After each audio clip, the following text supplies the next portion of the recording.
Bom dia, jovens, tudo bem com vocês?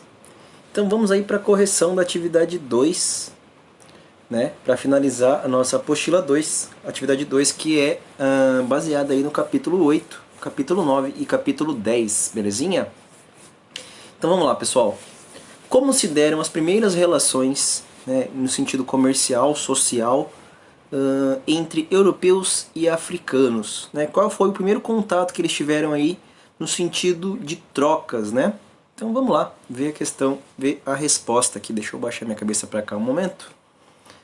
Então durante o século XV, né, entre 1401 até 1500, certo? Os europeus tinham ali um costume, né, uma rota de costurar, de você ir parando, né, durante o percurso na costa africana. Eles não atravessavam o mar Mediterrâneo, que fica ali entre a Europa e a África, por conta do domínio ali do Mar Vermelho, da entrada do Mar Vermelho, por um povo que era meio hostil, né? Então eles tinham ali que contornar a África para chegar nas Índias Orientais, né? Que seria ali a Ásia, no caso.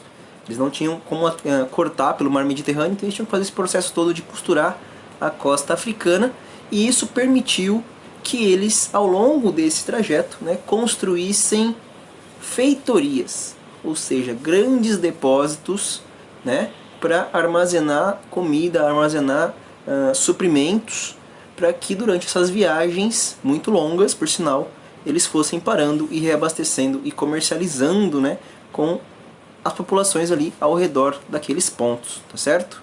Entre os séculos XV e XVII, você tem um crescimento muito rápido, né, principalmente depois do século XVI para frente, na verdade, você tem um crescimento muito rápido do comércio de escravos, né?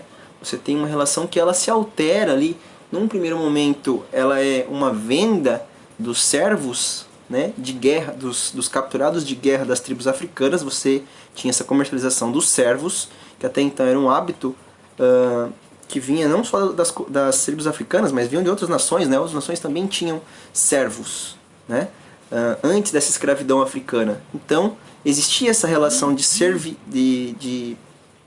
servialidade, né? E essas pessoas vendiam esses servos, essas tribos vendiam esses servos para os europeus, tá certo? No início. Quando esse fornecimento ele acaba, diminui, você não tem mais servo para vender, o que começa a acontecer com essa relação? Ela se deteriora, ela se corrompe, né? E os europeus começam a escravizar, aprisionar as tribos africanas que até então eram negociadoras, né? Negociadoras dessa relação servil ali, tá bom? Então existe uma mudança nesse processo de escravização. A partir do momento que o europeu obtinha o servo, claro que ele já transformava ele na situação de escravo mesmo, como a gente conhece. Mas a origem desse escravo, ela se altera ao longo do tempo. Então, a gente falou aí como era essa relação entre os europeus e os africanos, né? Falando dos primeiros séculos ali, entre o século XV e o século XVII. Bem tranquilo, né? Deu para ver ali o progresso entre construção de feitorias, relações de compra de servos para escravizá-los na América, e depois a opressão, né? A captura, a escravização de fato desses povos africanos para serem levados para a América, tá certo? No caso, pelos europeus. Explique o neocolonialismo e as suas consequências. Gente, neocolonialismo ele acontece no século XIX, no final do século XIX, né? Onde você tem uma transição ali, né? Alguns modelos imperialistas se afirmando, e eles lançam os olhos, lançam a cobiça para cima do território africano, que era extremamente subdesenvolvido, extremamente vulnerável, né? E que permitia ali que esses territórios fossem conquistados, tá certo? Qual é a ideia? É que essas grandes nações que participaram da chamada Conferência de Berlim, né, entre elas Bélgica, França, Alemanha, Grã-Bretanha, Itália, Portugal, Espanha, tá aqui, ó, né?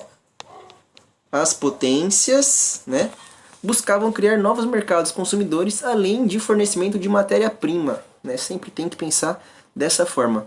Por que eles queriam buscar esses novos territórios? Porque a expansão da industrialização estava a todo gás, né? E eles precisavam de gente para consumir, então eles precisavam colonizar e desenvolver novos territórios e também de recursos, de matéria-prima para que a industrialização acontecesse, certo? O neocolonialismo ele vai durar praticamente durante boa parte do século XIX e XX, né?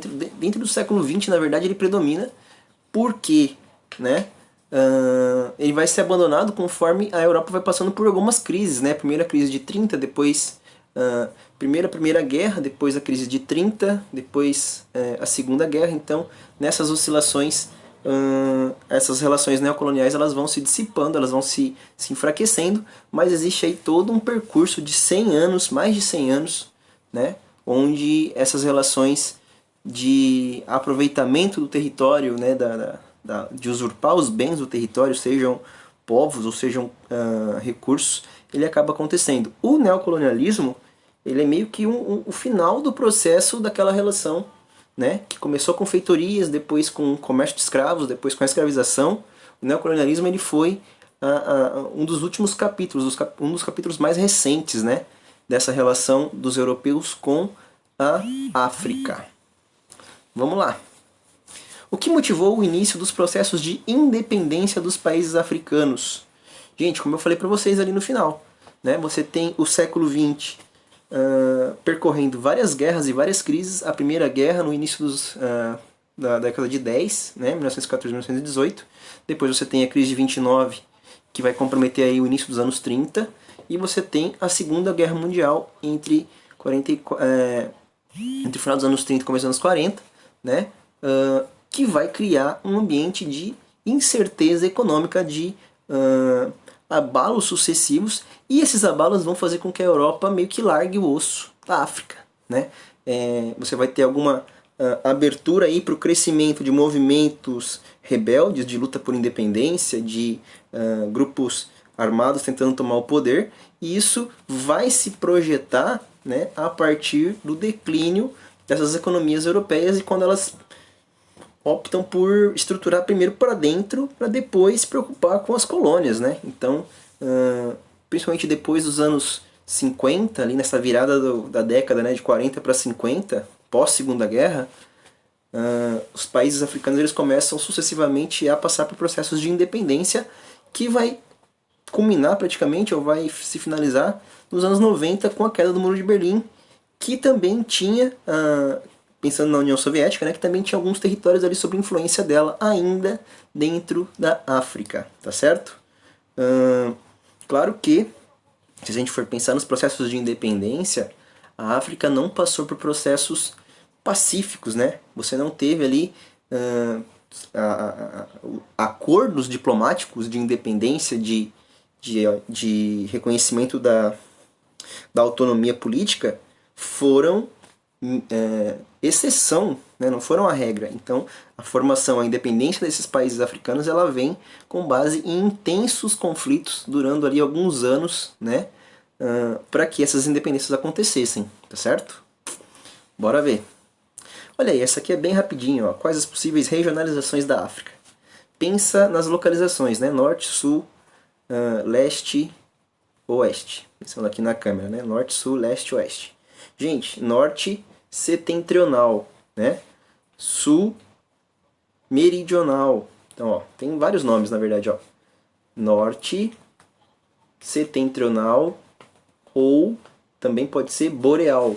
Sul meridional, que também pode ser austral, né? Leste é oriental. Oeste ocidental. Então, só para a gente guardar essas nomenclaturas, né? Norte setentrional, sul meridional, leste oriental, oeste ocidental. E aí a gente consegue classificar a África, né? Ó, África do Norte, os países acima, né, do continente que englobam aí o deserto do Saara. Então, África setentrional ou norte da África ou África do Norte, os países que são cortados pelo deserto do Saara. África subsaariana, então você tem duas regiões principais: África do Norte, ou África Setentrional, e África Subsaariana. Dentro da África Subsaariana, você tem ali as divisões, né, que completam a Rosa dos Ventos. África Ocidental seria, né, a mais a oeste, África Oriental, a mais a leste, África Meridional, mais a sul, e África Central, a parte ali do Congo, né, a parte mais central ali do continente. Tranquilo, né? Então, beleza. Associa os climas às respectivas vegetações. Então, nessa questão aí, a gente geralmente pede separado, né? Clima uma, vegetação outra. Nessa eu pedi para vocês associarem os climas com as vegetações, porque eu acredito que seja mais fácil, né, a gente compreender essa relação quando você associa uma coisa com a outra. Então vamos puxar pelo clima, né? Associa o clima às vegetações. Então, o clima desértico acontece em regiões muito quentes e secas, né? Onde você tem ali na África dois exemplos: o deserto do Saara ao norte, o deserto da Namíbia, e você tem também o deserto de Kalahari lá no sul, né? Vegetação desértica, né? Pouquíssima vegetação, alguma gramínea, algum arbusto, mas predomínio de xerófitas, que são aquelas plantas adaptadas a um clima muito seco, né? É um clima com praticamente quase nada de chuva ao longo do ano, tá certo? Então, clima desértico, vegetação desértica de xerófitas. Clima semiárido compreende essa transição aí entre xerófitas e gramíneas, né? Plantas menos desenvolvidas, com menor densidade, né? no sentido do tamanho. O clima semiárido, então, ele vai corresponder à vegetação de estepes, pradarias e, eventualmente, também xerófitas, que são ali de climas quentes e pouco úmidos. Entre o clima desértico e o clima semiárido, você tem uma diferença significativa aí de chuvas, tá? É a única coisa que diferencia eles, teoricamente falando. No clima desértico você tem 100 milímetros de chuvas anuais, isso é muito pouco. E no semiárido você pode chegar até a ter 300. Então são 3 vezes mais dentro dessa classificação de pluviosidade. O clima semiárido, então, ele é mais úmido, mesmo que tenha uma umidade muito restrita. Tá certo? No caso aí, ó, o clima semiárido na África, ele vai acompanhar as savanas, ele vai acompanhar a parte da vegetação mais rasteira, né, pouco desenvolvida, de clima seco, mais ou menos como acontece na nossa caatinga brasileira ou no nosso cerrado brasileiro. Fechou? Clima equatorial e o clima tropical, pessoal. Os dois são climas de regiões mais centrais, de latitudes baixas, né, próximo dali da linha do Equador. São climas bastante quentes, com chuvas, né? O clima equatorial vai ter chuva ao longo do ano todo, o clima tropical concentrado no verão, né? E aí você tem as variações.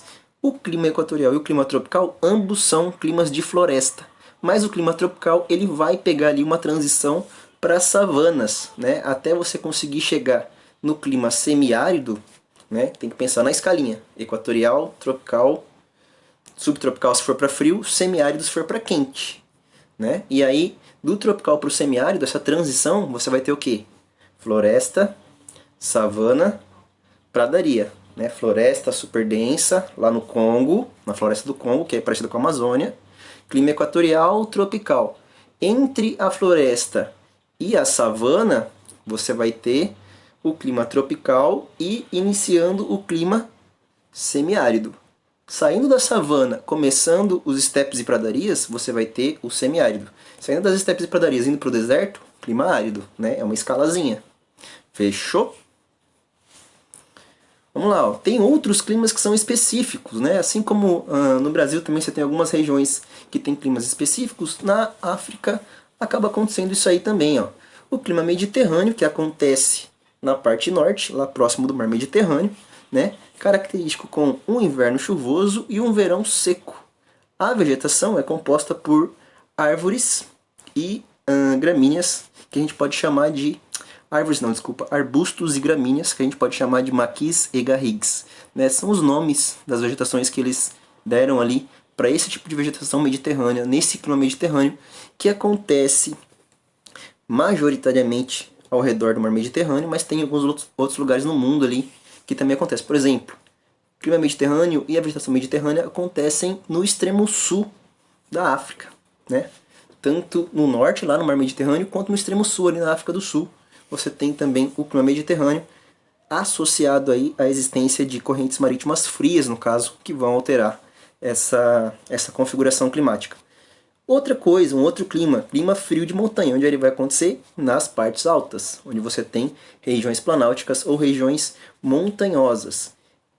Quanto mais alto, maior vai ser a relação dessa vegetação com o frio, né? Então você pode passar, por exemplo, de uma savana ou de uma pradaria para uma floresta de coníferas, né? Para uma floresta de latifoliadas, para tundra lá em cima, né? Só musgos, líquens e depois gelo. Você vai ter a escala, mas conforme o clima vai ficando mais frio, porque vai ficando mais alto, você vai ter vegetações que vão se adaptando a esse frio mais intenso, né? Pode chegar ali coníferas no meio, que são essas vegetações que são o pinheiros, abetos, carvalhos, né? Adaptados a um clima mais frio, e subindo um pouco mais, num frio mais intenso, você vai ter tundra, que são só musgos e líquens que se desenvolvem quando a pedra está úmida, né? Elas vão nascer ali, brotar ao redor daquela pedra úmida, que é uma vegetação de climas muito frios. Você não tem árvores, você tem só musgos ou líquens. Pode acontecer também dependendo da altitude, porque a gente está falando de frio de montanha. Beleza? Vamos lá, ó. Principais formas de relevos e os destaques da hidrografia. Então são dois blocos aí na pergunta. Relevos, planalto, planície, montanha. Tem que identificar ali no mapa da África onde a gente tem esses modelos, né, esses recortes. Os principais planaltos, as principais planícies e as principais montanhas, né? O que acontece? Vamos fazer aquela repaginada no conteúdo. Pega lá a teoria da Pangeia, quem lembra? Pangeia, né, que era o continente único. A América do Sul, nós aqui no Brasil, e a África estávamos coladinhos. Era no mesmo bloco aqui, ó, tava junto. E quando a gente estuda o Brasil, a gente sabe que o Brasil, a configuração do relevo dele é também, predominam terras baixas, ou seja, planícies, e planaltos de pequeno e médio porte. Você não tem grandes altitudes, né, no relevo brasileiro. Na África é a mesma coisa, né? O que você vai ter ali? Alguns planaltos mais marcados e umas planícies onde correm os rios principais, né? Então vamos lá, ó. O que merece destaque? A cadeia do Atlas, que está lá em cima, né? No extremo norte do continente, né? Você pode colocar até noroeste, tá certo? O Planalto da Etiópia e o Planalto dos Grandes Lagos, que ficam mais a leste e norte, né? Uma região mais nordeste. O Vale do Nilo, que acompanha depois um relevo muito famoso ali na África, né, em questões geológicas, que é o Rift Valley. Você tem um rio muito significativo, né, na cultura, na história, que acompanha um vale, né, uma planície, certo? E abaixo disso você vai ter uma placa tectônica que está em movimento, né? Você vai ter o Rift Valley, que ele está abrindo, literalmente ele vai abrir um pedaço da África ali futuramente, né? E aquilo ali você consegue identificar no relevo africano, o Rift Valley, porque ele acompanha alguns lagos e alguns pequenos planaltos, né? Agora, do lado oeste, a gente está falando do lado norte e leste, né? Saímos do norte, cadeia do Atlas, está aqui. Aí você vem, ó, Planalto da Etiópia, Planalto dos Grandes Lagos, Nilo está aqui do lado deles, e o Rift Valley aqui embaixo, né? Perto da Somália, ali perto daquele rabinho da África ali. Então, a gente está falando da parte norte e leste. Agora a parte oeste, onde tem a floresta ali, ó. O que você tem na floresta? Tanto o Planalto do Congo, que é a parte mais alta, quanto a planície do Congo, né? Você vai ter as duas oscilações aí. A floresta do Congo, a floresta equatorial do Congo, ou tropical do Congo, ela percorre esses dois elementos de relevo, tanto o Planalto, a parte mais alta, quanto a planície, a parte mais baixa do Rio Congo, né? Que vai, que na verdade é o percurso do Rio Congo, do Planalto para a planície, da parte mais alta para a parte mais baixa. Tá certo? Vamos ver. Eita. Tá passando aqui. Aí foi. Será que foi já?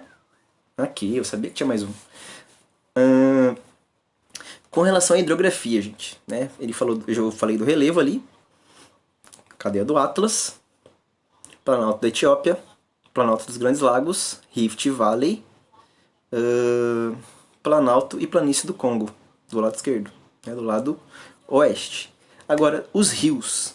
Você tem ali dois rios que são mais importantes. Três, na verdade, se você for considerar o Rio Congo. O Rio Nilo, que historicamente é um dos rios mais importantes do mundo, né? Um dos maiores e mais importantes, onde você teve ali a gênese de várias civilizações, então ele é historicamente muito importante, e ao redor dele você tem um desenvolvimento mais considerável em relação aos outros territórios da África, isso é fato, né? Acompanhando o Rio Nilo, como eu falei para vocês, a gente tem embaixo ali o Rift Valley, e o Rift Valley ele é acompanhado por lagos, né? O Lago Tanganyika, o Lago Vitória, o Lago Malawi, você tem uma sequência de lagos que vão acompanhando, que também é legal a gente destacar com relação à hidrografia. Agora, na porção mais a oeste, né, na borda, aquela cabecinha, no nariz ali da África, lá em cima, você tem a noroeste, mas na parte de baixo, você tem o Rio Níger. O Rio Níger, ele percorre também uma região super populosa, ele passa, né, por dentro ali de regiões, justamente por ser um rio, na verdade, tem essa condição, né, por ser um rio perene, que disponibiliza recursos, ele vai favorecer esse povoamento ao redor dele, claro, né, essa superpopulação ao redor dele.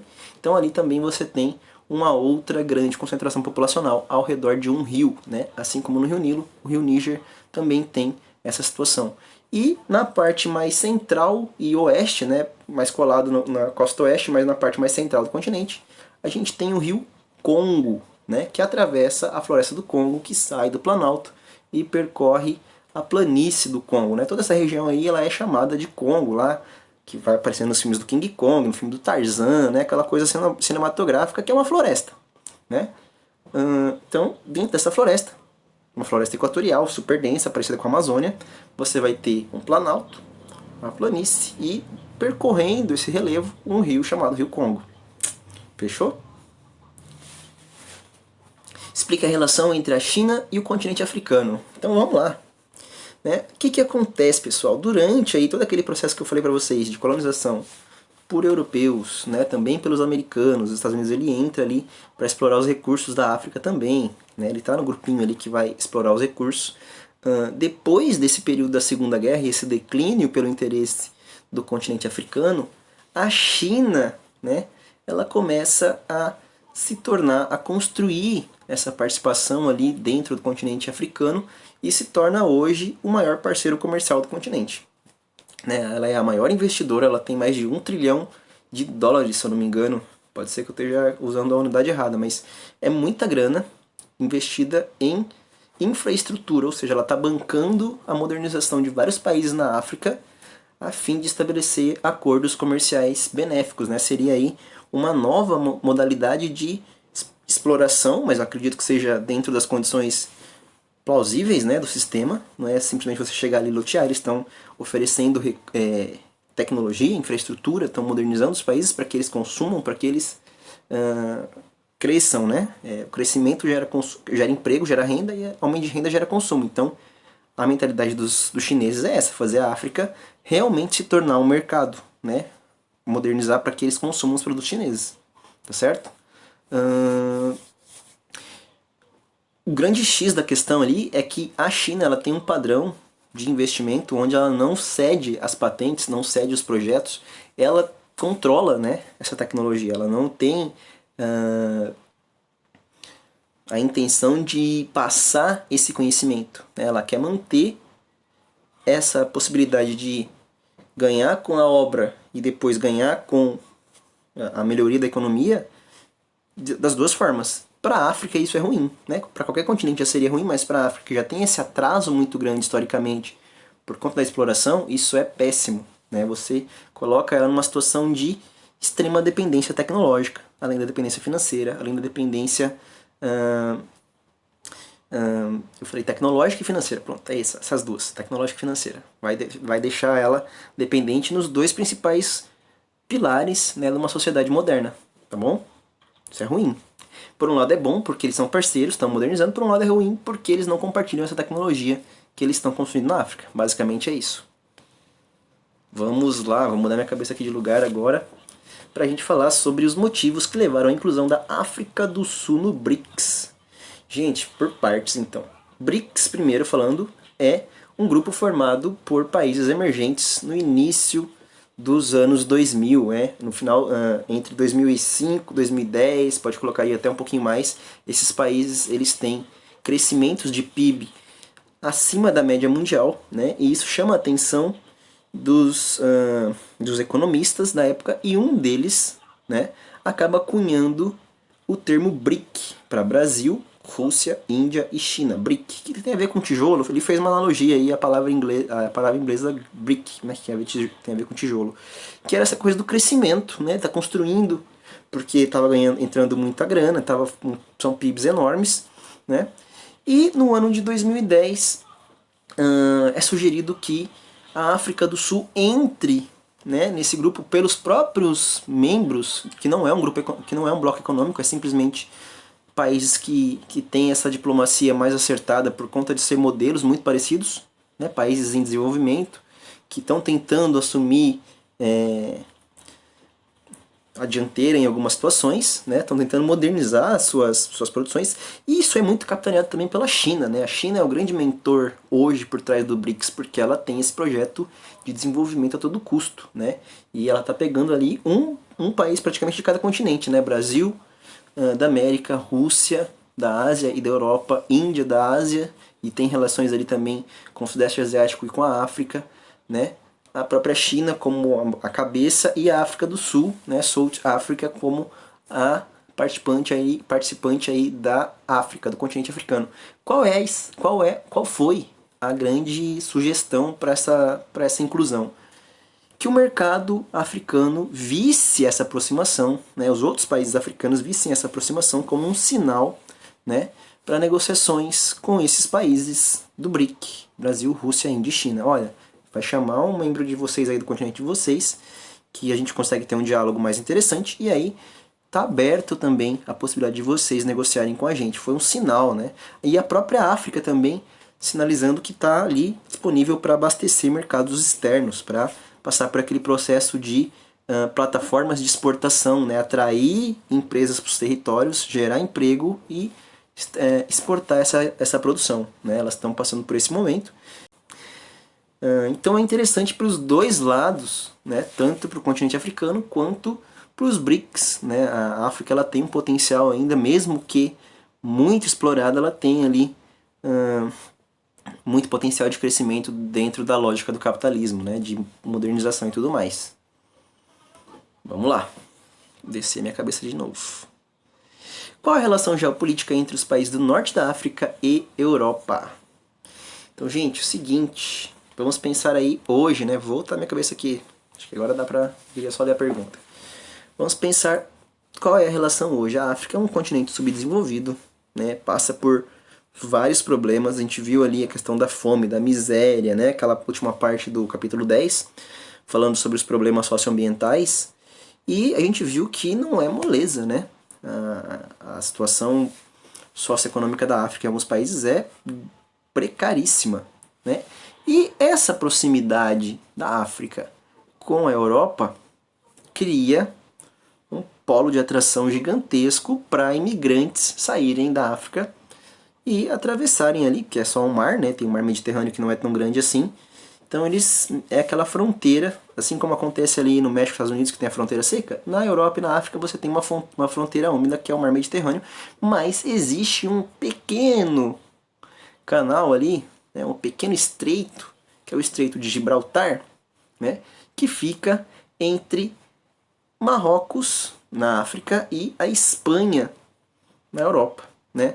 Na verdade, você vai ter um território espanhol dentro de Marrocos, né, e você vai ter um território inglês dentro da Espanha, que é o território de Gibraltar. Né? Mas, enfim, essa região ela é muito curta, né, e ela facilita essa entrada rápida, né, mesmo que ilegal, de pessoas que saem da África e vão para a Europa. né? Então esse problema hoje é um problema grave, e não só essa migração também pelo mar, né? Mas migração que o cara pega um voo e vai para lá, de alguma forma ele chega ilegalmente, né? Na Europa vindo da África. Essa proximidade territorial ela facilita esse fluxo, tá certo? E é claro, né? Assim como você vai ter situações de imigrantes que permanecem em situação de miséria, em situação de pobreza, é a mesma realidade dos africanos enfrentados na África, né? Eles vão para lá e não vão ter acesso aos melhores empregos, não vão ter acesso às melhores rendas, eles vão estar colocados ali um pouco à margem da sociedade e vai depender muito de muita coisa para ele conseguir superar essa situação de imigrante ilegal, né? De baixa renda, né? De informalidade, de desemprego, de estar ali mesmo além ou aquém, né? Muito abaixo do que o sistema pede, do que a realidade ali europeia de consumo de gastos pede, né? Então você ainda tem essa questão da migração que acontece em vários lugares do mundo, não é exclusividade da Europa, tá? De fronteiras sendo atravessadas.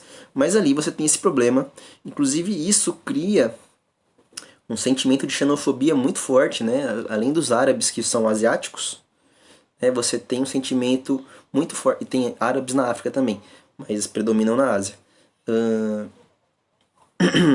Esse sentimento de xenofobia ele se torna muito forte com o negro e com o árabe, né? São dois sentimentos que na Europa vêm crescendo ultimamente, né? Por conta das crises, eles projetam a culpa nos imigrantes, sendo que na verdade os imigrantes seriam uma solução, né? Para você aquecer o mercado, aquecer o consumo se todos tivessem renda. Mas enfim, essa é uma conversa para outra hora. O que importa pra gente então é essa situação onde se criou ali uma tendência de fluxo migratório irregular, ilegal, né? Migrantes saindo do norte da África, atravessando o mar Mediterrâneo ou acessando o território europeu de forma ilegal e submetendo a condições precárias de vida. Fechou? Escreva brevemente os aspectos demográficos, né? Então, demográfico a gente está falando de população, galera. Vamos lá, o que acontece na África? O grande X da questão, assim como se a gente fosse falar das populações indígenas na América, na África a gente tem populações diversas, né? Grande variedade cultural e étnica. Mesmo eles tendo ali, né, o norte da África sendo mais, vamos dizer, pardo, né? Uma pele mais menos negra, né? Enquanto o centro e sul da África já são de populações mais negras, né? O norte ali se deve a essa mistura também dos povos árabes, né? Vindo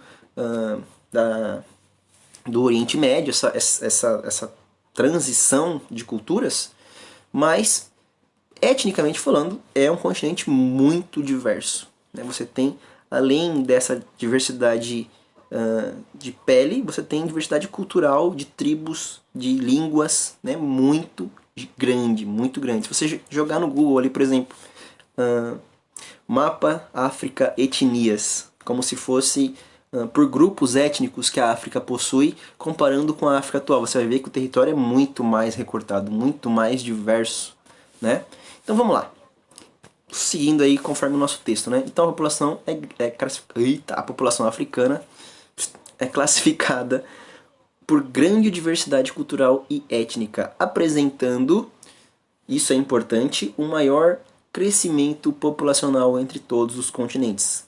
Ou seja, a África está aumentando sua população muito mais rápido, muito mais intensamente do que os outros continentes. Tem continentes que inclusive estão em declínio, né? Se você pegar o europeu, por algum tempo ali ele estava com uma tendência de declínio, né?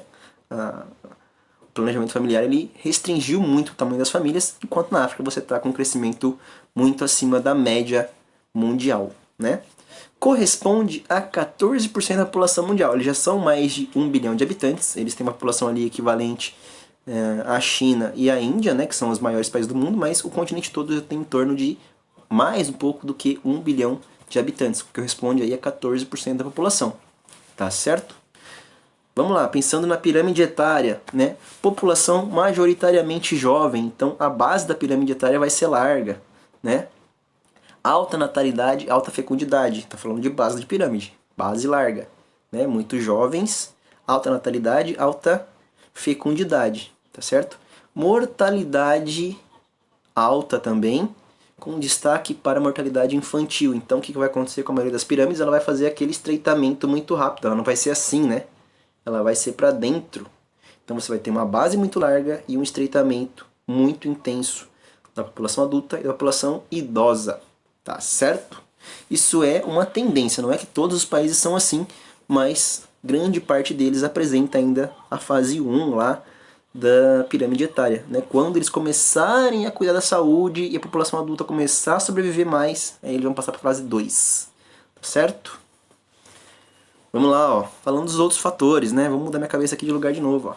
Baixa expectativa de vida e baixo IDH por conta dos fatores relacionados, né, ao IDH, principalmente saúde, educação, né, e renda. Renda, PIB per capita, educação, questão de alfabetização, né, e longevidade ou expectativa de vida, entra aí o fator saúde, que vai envolver uma série de coisas, né? Cuidado com segurança, saneamento, né? Moradia, né? Ela se expande por um espectro maior de análise, mas a saúde, como fator de longevidade, ela explica ali por que a expectativa de vida e o IDH dos países africanos são tão baixos, porque você ainda tem uma condição muito precária, né, de sobrevivência em grande parte do continente, né? E isso se agrava, né, ou isso não melhora até agora, porque na verdade você tem países com economias muito fracas, né? Se a gente pensar, mas podia investir em melhorias, mas e quando você não tem, né, recursos para investir em saúde, educação, saneamento, para construir moradias melhores, para construir estradas, para construir hospitais, quando você não tem, né? E não tem de verdade, não é porque estão escondendo ou roubando. O país não tem, né? Uma economia muito frágil. Se tem esse dinheiro, ele é produzido por indústrias que são de outros países e que não deixam esse dinheiro ali naquele país. Vai levar para a indústria que não tem nação, né? É o dono ou os donos. Então, os países africanos eles passam por essa questão aí de baixo desenvolvimento por dependência econômica, né? Fragilidade econômica, fragilidade tecnológica, tá certo? Vamos lá, ó. E você tem ali, claro, né? Eu falei dos países que são draga, dos países que são muito fracos, muito pouco desenvolvidos, estão em situação de pouquíssimo desenvolvimento. Mas você tem países que não, né? Países que estão ali em condições melhores. Se a gente for pegar a Nigéria, o Egito, a África do Sul. A África do Sul é um exemplo de país que cresceu acima da média do continente africano nos últimos anos, né? Porque, primeiro, investiu em saúde, galera. Isso aqui é o básico. Saúde e saneamento. Ai, encosquei aqui na garganta. Saúde e saneamento, né? Por quê? Você vai dar melhor qualidade de vida para a criança, para os jovens, para os adultos, e esses vão trabalhar, vão sobreviver, vão ter uma vida onde ele vai produzir, né? Vai gerar renda, vai gerar impostos, vai gerar consumo, e aí você tem uma expansão da economia. A economia precisa das pessoas vivendo e consumindo, né? Para isso você tem que garantir que elas sobrevivam com saúde. Portanto, é o início do desenvolvimento você investir em saúde de qualidade. Não só no atendimento, mas no dia a dia, no cotidiano. Ter esgoto, ter tratamento de esgoto, ter distribuição de água, né? Ter acesso a energia elétrica. Uma série de serviços que são básicos para que a saúde da pessoa, para que a segurança da pessoa seja preservada. Fechou? O que vai proporcionar isso, né? Esse investimento em saúde? Aumento daquela fase, do meio da pirâmide ali, que é adulta. Você vai sair dessa pirâmide que é muito estreitinha, né? Ela vai começando a ganhar corpo, vai ficar parecendo uma coxinha, tá certo? Porque você tem um aumento da expectativa de vida, você tem adultos, né? Grande parte dos adultos chegando ali a idades mais avançadas. Então, o meio da pirâmide ali dá uma inchadinha. Opa, maravilha! Então é isso, meus queridos. A gente termina por aqui a correção da atividade 2. Né? Foram as 10 questões aí que vão ser trabalhadas na prova. Tá certo? Na semana que vem a gente tem uma aula ao vivo. E vocês podem tirar as dúvidas que ficaram aí em relação a isso, em relação aos trabalhos, em relação aos capítulos, em relação aos slides, o que vocês quiserem. Tá bom? Então, beijo, beijo. Fiquem bem. estudem e descansem, tá certo? E a gente se fala.